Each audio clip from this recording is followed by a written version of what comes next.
Ces dernières années, il y a eu un recrutement significatif de l'activité volcanique à l'échelle mondiale, accompagné d'une augmentation correspondante de la survenue de tremblements de terre très de magnitude et de transformations géologiques. Ces phénomènes ont non seulement une fréquence plus grande, mais présentent également une intensité plus élevée que dans les périodes précédentes. Cette escalade des événements géodynamiques semble être intrinsèquement liée à deux facteurs prépondérants, le changement climatique d'origine anthropique et un processus de métamorphose spirituelle qui, selon les perspectives ésotériques, serait en cours à ce moment historique. Bien que les adversités fonctionnent souvent comme des catalyseurs pour l'union de l'humanité, il serait souhaitable qu'une telle cohésion sociale puisse être réalisée par des circonstances moins traumatisantes. Je m'appelle David. Je suis responsable d'une chaîne YouTube intitulée Tarot by the Bay, une activité complémentaire que je développe en parallèle à mon occupation professionnelle officielle du lundi au vendredi.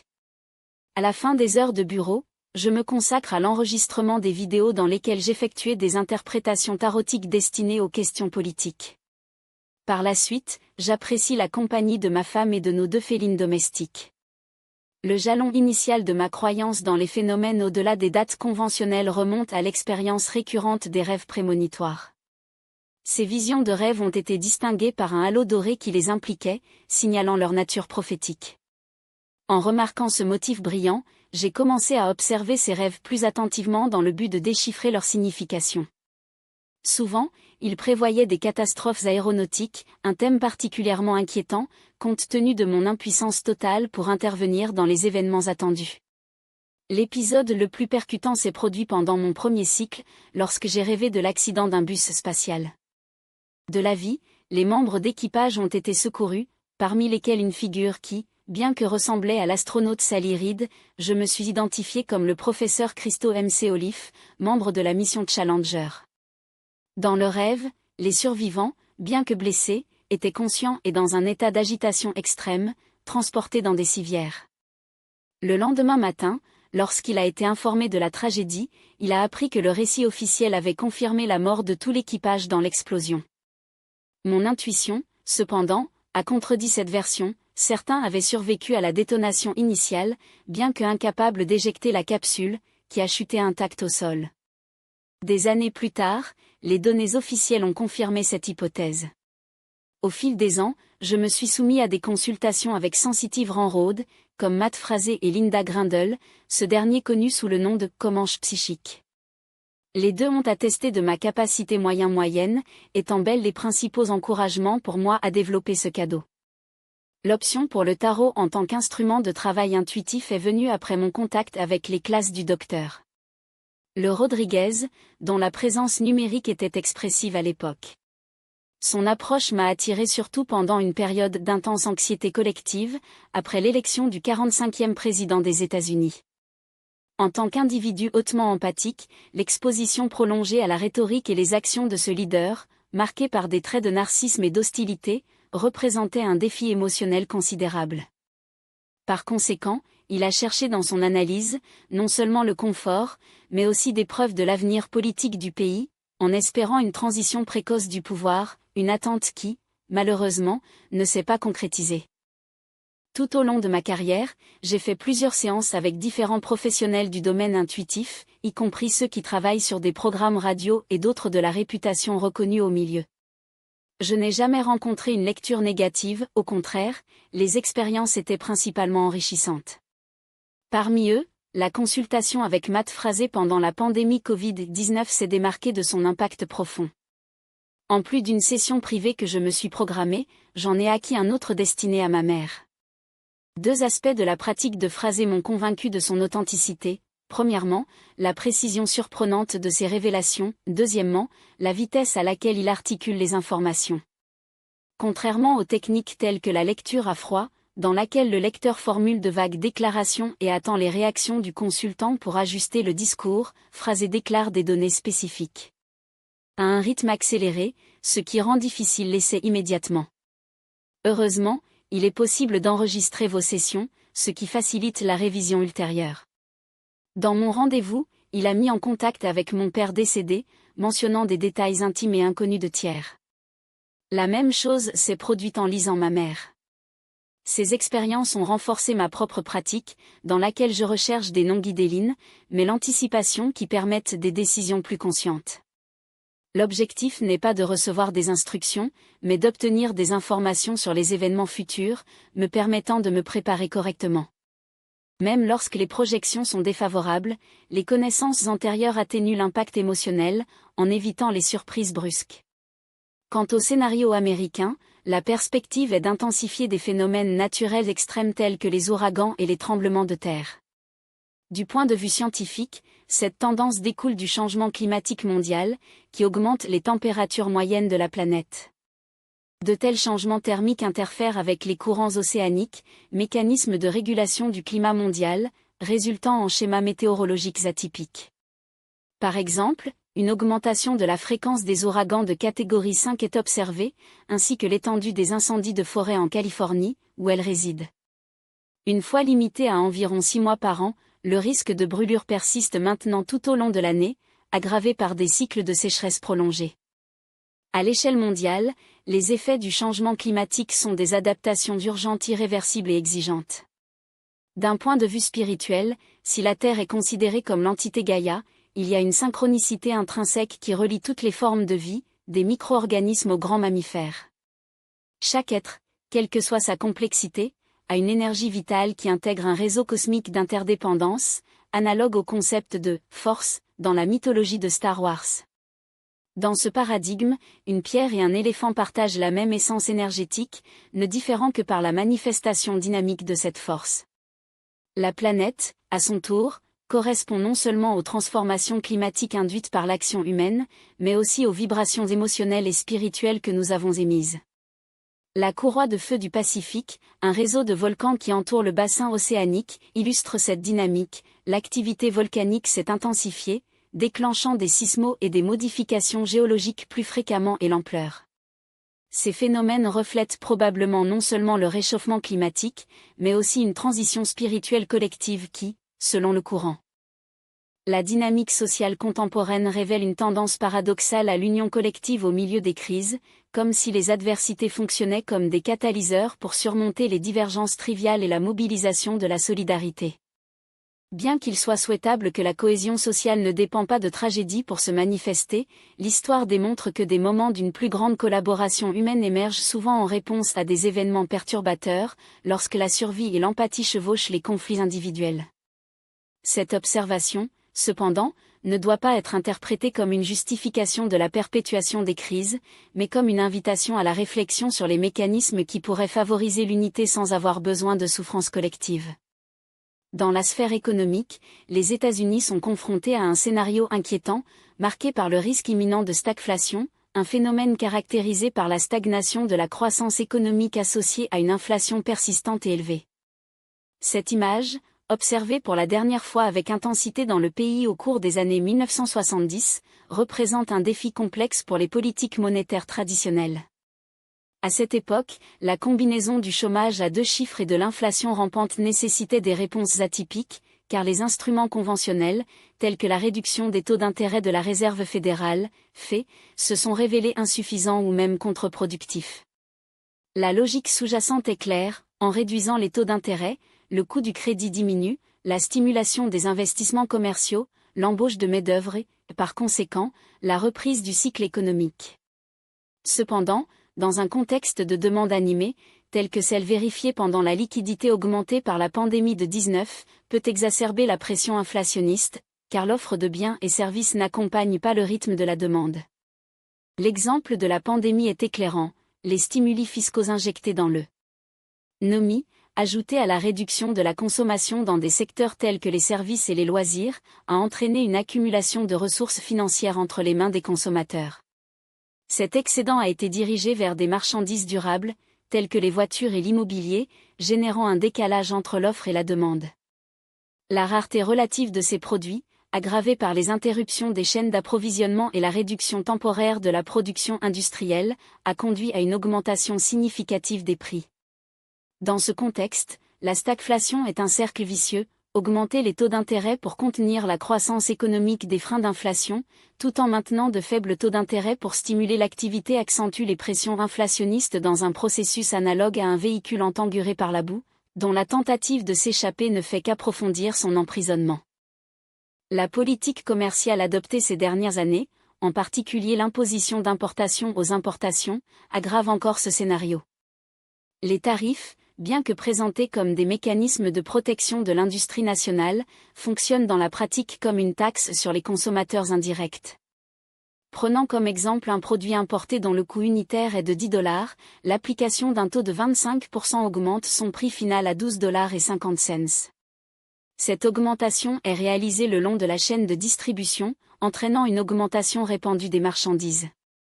L'allégation selon laquelle une telle mesure encouragerait la consommation de produits ménagers qui se heurte à deux réalités. Premièrement, les produits nationaux, bien que initialement plus compétitifs en prix, ont tendance à se réajuster pour aligner ceux des importations, profitant de la réduction de la concurrence. Deuxièmement, même si les prix des produits locaux restent stables, le pouvoir d'achat du consommateur est érodé par l'inflation générée par une augmentation généralisée. Le résultat net de ce processus est une contraction de la demande globale, car les consommateurs, étant donné des prix plus élevés, réduisent leurs acquisitions. Paradoxalement, la collection due aux tarifs diminue également, car le volume des importations entre en réponse à l'augmentation des coûts.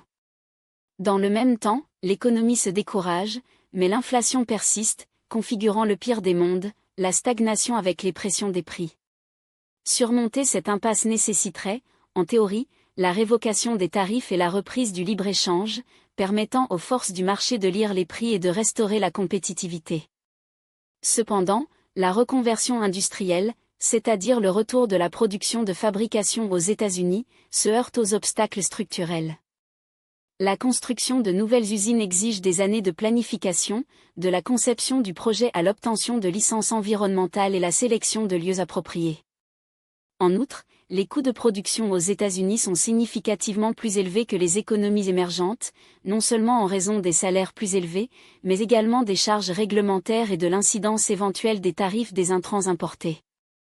Ce contexte explique en partie l'attrait du mouvement de Make America à nouveau, MAGA, à côté des segments de la population qui ont été profondément affectés par la désindustrialisation, en particulier après la signature de l'ALENA, accord de libre-échange en Amérique du Nord. De nombreux travailleurs, auparavant employés dans des secteurs manufacturiers qui ont exigé plus d'efforts physiques que de qualifications formelles, ont vu leurs opportunités de revenus disparaître avec le transfert d'emplois vers des pays avec un travail moins cher.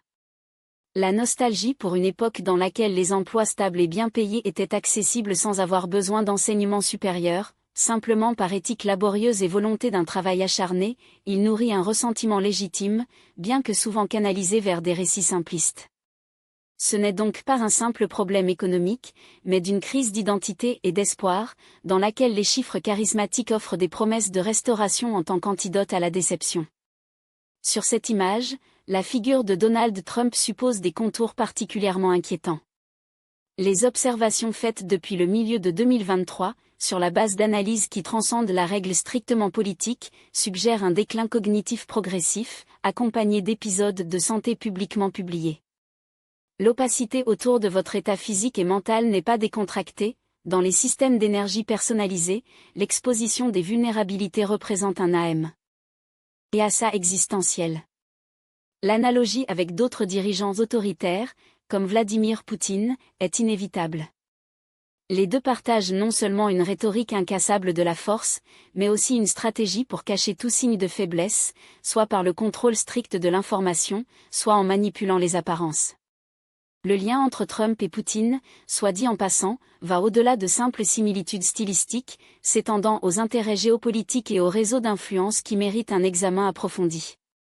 La capacité discursive de Donald Trump est souvent marquée par une désarticulation syntaxique qui remet en question les modèles de cohérence linguistique. Son discours, caractérisé par des hésitations, des répétitions et des constructions fragmentées, nécessite à l'interlocuteur un effort d'interprétation considérable pour extraire le sens. Un tel phénomène n'est pas limité à un simple style familier, mais reflète, dans une certaine mesure, un modèle cognitif qui soulève des questions sur son aptitude à remplir des fonctions de responsabilité publique élevée. Dans ce contexte, une enquête éventuelle en profondeur sur les élections, en particulier celles impliquant leur nom, pourrait exercer une pression supplémentaire sur leur stabilité physique et psychologique déjà fragile. Les dernières années ont été marquées par une usure accumulée, aggravée par des habitudes de vie qui sont considérablement éloignées des paramètres minimaux de carrière. Sa alimentation notoirement déséquilibrée, associée à l'absence d'une routine d'exercice systématique, même si le golf est parfois pratiqué, l'utilisation de poussettes électriques annule une grande partie de l'avantage potentiel de cette activité, il constitue une image inquiétante. Des déclarations récurrentes sur une éventuelle candidature pour un troisième terme contrastent avec leur état de santé, dont la détérioration progressive soulève des doutes quant à leur capacité à terminer un deuxième mandat si elle est réélue. L'hypothèse d'un effondrement physique ou mental avant la fin d'une éventuelle nouvelle période présidentielle ne peut être exclue, en particulier compte tenu des tensions inhérentes à la position et aux procédures judiciaires en cours. En ce qui concerne les manifestations du mécontentement populaire, il est plausible que toute élimination obligatoire de Trump de la sphère politique déclenche des réactions isolées, analogues aux attaques occasionnelles contre les véhicules Tesla à différents endroits. De tels incidents, bien que condamnés, ont suivi une norme d'action individuelle et dispersée, dont les auteurs ont été rapidement identifiés et tenus responsables. Il est à noter que la violence physique ou matérielle, en plus d'être moralement répréhensible, représente une déviation stratégique, dilue la légitimité des affirmations sociales en fournissant aux adversaires une excuse pour disqualifier le mouvement dans son intégralité, la réduisant à une simple déprédation. Des protestations pacifiques, à leur tour, conservent leur force symbolique et mobilisante, canalisant l'insatisfaction collective de manière constructive. D'un autre côté, le potentiel de radicalisation parmi ses partisans ne peut être ignoré. Le récit des « élections volées », systématiquement disséminé par Trump, des personnalités politiques alliées et des véhicules médiatiques d'extrême droite, a été cristallisé comme une vérité incontestable à une partie importante de l'électorat conservateur. La perception d'une supposée usurpation de la démocratie, bien que non fondée, générait, en 2020 et au début de 2021, un climat d'indignation qui a abouti à des événements du 6 janvier. Si un nouvel éloignement de Trump se produit, les manifestations de répudiation sont susceptibles d'émerger, bien qu'à une échelle, peut-être plus faible que celle précédente. L'expérience traumatisante des arrestations et des convictions résultant de l'invasion du Capitole peut agir comme un facteur d'inhibiteur, ce qui a conduit beaucoup à choisir des formes de protestation moins risquées, telles que les carreaux ou les actes publics, plutôt que des actions directes contre les institutions. Néanmoins, le risque d'épisodes de violence clairsemés perpétrés par des individus dont la frustration les mène aux limites de la légalité. Compte tenu de la culture des armes en vigueur entre certains segments de la droite américaine, il est prévisible que des cibles symboliques, telles que le siège des organisations associées à des causes progressives, aux cliniques de santé génésiques ou aux monuments publics, sont choisies pour des attaques plutôt que des confrontations directes contre les personnes. Cette logique de représailles indirectes reflète une stratégie de minimiser les risques personnels, sans cependant, limiter la menace à l'ordre social. Étant donné l'incertitude inhérente à l'avenir, l'ancrage dans le présent apparaît comme un mécanisme de résilience psychologique. La métaphore de la goutte qui s'intègre à un lac illustre la limitation de l'individu face à la complexité des systèmes sociaux. Bien que chaque action isolée puisse sembler insignifiante, son effet cumulatif contribue à la transformation progressive de l'ensemble. En ce sens, l'exercice de l'agence personnelle est limité aux choix éthiques immédiats, aux interactions quotidiennes et à la réponse aux stimuli externes. La pratique des actes de gentillesse, par exemple, bien que apparemment trivial, déclenche une chaîne de répercussions. Un geste de courtoisie sur le lieu de travail peut se propager, influençant la conduite ultérieure dans différents contextes, jusqu'à ce que, à l'échelle macro, un impact mesurable sur la qualité des relations sociales survienne. Cette perspective est alignée sur une vision systémique de la réalité, dans laquelle l'interconnexion entre les phénomènes suggère que même les actions les plus modestes ont un potentiel de transformation. La confiance dans le résultat favorable des événements, bien que non garantie, retrouve l'idée que la responsabilité individuelle pour le présent, aussi circonscrite qu'elle soit, est la seule variable sur laquelle un contrôle efficace est exercé. Dans cette image, la notion d'un ordre transcendant, qu'elle soit interprétée par des lentilles religieuses ou philosophiques, offre un cadre de sens à beaucoup. La conception des forces spirituelles, qu'elles soient comprises comme des esprits gardiens, des anges protecteurs ou une intelligence divine qui guide le cours de l'existence se révèlent comme un élément récurrent dans les récits qui cherchent à attribuer un sens aux vicissitudes humaines. En période de découragement, la vie peut être comparée à une tâche apparemment insurmontable, effectuée dans des conditions d'extrême limitation, comme si l'individu, privé de vision et de contact, était invité à construire une œuvre de précision sans jamais apaiser son résultat final. Dans ce contexte, les chiffres qui agissent comme des guides, qu'ils soient interprétés littéralement ou symboliques, remplissent la fonction d'encourager la persistance face à ce qui semble impossible, en se rappelant que le processus ne demande pas une seule existence, mais un continuum d'expériences qui, progressivement et imperceptiblement, conduisent à l'accomplissement d'un objectif plus important. Souvent, le sentiment de solitude imprègne ce voyage, entrecoupé, cependant, par des signes qui suggèrent une présence au-delà du tangible. Un exemple instructif de cette dynamique peut être observé dans des expériences personnelles qui transcendent la simple blessure. Après la perte d'une chienne de PA de la grande race de Pyrénées, dont l'absence a laissé une demande symbolique de vide significative, a été formulée, que si son essence persistait au-delà de la forme physique, elle s'est manifestée à travers 3 signes spécifiques et se déconnectait apparemment de l'apparence d'un papillon, d'un colibri et d'une caille. Quelques heures après la mort de l'animal, lors d'une conduite de routine, ces éléments étaient séquentiellement et inhabituels, le vol insistant d'un colibri sur la canopée, l'observation d'un groupe de cailles sur une pente voisine, et enfin les objectifs délicats du visage d'un compagnon. Face à une telle conjoncture, il serait possible d'attribuer à une simple coïncidence statistique. Cependant, la précision avec laquelle les signes correspondaient aux exposés, sans marge pour les ambiguïtés, suscite une réflexion sur la nature de la perception et de la croyance. La liberté d'interpréter ces phénomènes comme des manifestations d'un ordre supérieur ou comme des chances de hasard n'invalide pas leur occurrence, ils révèlent plutôt la subjectivité inhérente à la construction du sens. Choisir d'ignorer de telles expériences ne les rend pas moins réelles, mais les relègue simplement à un plan d'indifférence cognitive, qui en soi est un choix aussi valable que leur acceptation. Dans le contexte des pratiques divinatoires, telles que la lecture du tarot, cette interaction entre tangible et intangible acquiert des contours encore plus clairs. En servant les individus en période d'indécision ou de transition, il est observé que l'efficacité de la méthode réside moins dans la précision prédictive des symboles et plus dans sa capacité à catalyser un récit conforme aux préoccupations du consultant. Arcane, par exemple, lorsqu'il est dominé par des figures telles que les pentacles, peut attraper les dimensions apparemment disparates, santé, prospérité matérielle ou système de valeurs, dont l'interdépendance n'est révélée que par une analyse contextualisée. Il n'est pas rare que la même lettre souligne pour se chevaucher des sphères existentielles, le stress du travail qui se manifeste comme un symptôme physique, ou l'instabilité financière qui érode le bien-être émotionnel. En ce sens, le tarot fonctionne comme un miroir qui réfracte les complexités de l'expérience humaine, exposant les connexions latentes entre les aspects qui, à première vue, semblent déconnectés. La pratique de la lecture, à son tour, exige un équilibre entre l'intuition et la structure. Les symboles contenus dans les cartes ont des significations canoniques, mais leur interprétation gagne en profondeur lorsqu'elle est articulée dans un récit fluide, presque spontané. Plus cette construction est organique, comme si des mots émergeaient d'un flux au-delà de la rationalité immédiate, plus la résonance avec la réalité du consultant est grande. Il y a des moments où l'hésitation est imposée et le lecteur est obligé d'examiner les combinaisons possibles jusqu'à ce qu'un modèle cohérent délimite. Fait intéressant, les entités ou les forces qui sont censées guider ce processus démontrent parfois un personnage ludique, ils répondent aux questions inégalées, contestent les attentes et, souvent, inversent la dynamique traditionnelle, forçant l'interprète à reconstruire la demande originale de la réponse reçue. En fin de compte, que ce soit à travers des signes quotidiens ou des systèmes symboliques structurés, la recherche de sens persiste comme un trait déterminant de la condition humaine.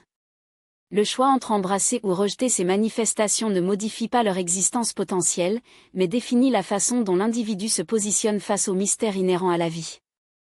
Dans tous les cas, l'invitation demeure, observer, questionner, si nécessaire, permettre la possibilité qu'il y ait plus dans l'univers que ce que les sens immédiats peuvent capturer.